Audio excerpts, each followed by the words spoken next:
Alright, yes, boys, welcome to Super in the chat. Today, we're going to react to a YouTube video from Jake Paul and Andrew Tate. For those people who don't know, they did a face-off. Kind of weird to see that face-off, but honestly, they did a face-off just like that. And yeah, let's see this. That Jake Paul intentionally made a mistake. Let's see this. I mean, probably made a mistake. Bro, Andrew's beard, bro. I So swear, immediate bro, reaction. Jake Paul facing off against Andrew Tate is not something that I thought we'll be seeing so soon. The clip does raise a lot of questions, and I'm gonna start off with the most obvious and important one, which is what in the fuck are those? What the hell? For some reason, the blind man in between decided to show up wearing his favorite SpongeBob shoes. He looks like a high school student that's been repeating the same grade for 26 years. His hairline is still in primary school though. You know, I might just make this video all about ridiculing the one guy in the clip that has nothing to do with the topic. It's hard to say who would win. It's even harder to say who I would be rooting for. It's sort of like, it's like choosing between whether you want to drink piss or eat shit. Regardless, you're not really making a good decision. I think realistically, the odds are definitely in favor of Jake. It's hard to think that Tate has been focusing on training as much as Jake, considering that Jake has actually had many recent fights.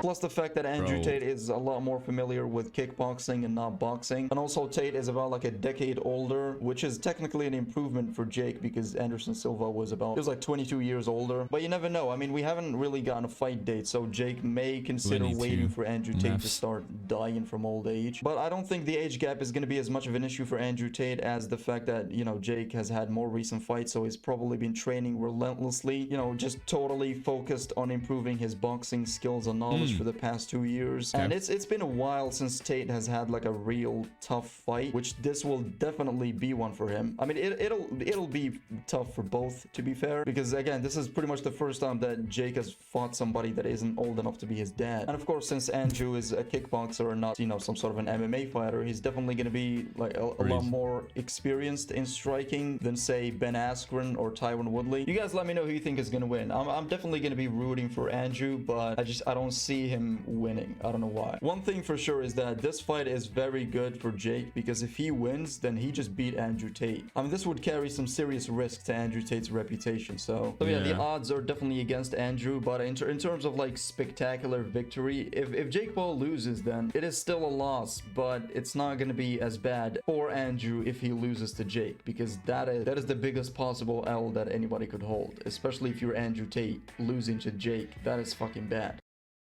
That is such an L. If you do, bro, it's like one of the biggest L's that you could possibly get, bro. But yeah, you know what? It's a great video, great to see, and hopefully Andrew Tate wins, because I'm an Andrew Tate fanboy. No, wait, hold on. But yeah, I like both. I don't have a problem with both of them. Pretty much, both are really good, and hopefully Andrew finally knocks Jake out. Technically he should win, bro. He's like what, like 90 fights plus has Andrew had, won like 91 and lost only 9. I mean, technically he should win, but you know, you never know. But yeah, nice, great video, man, great video.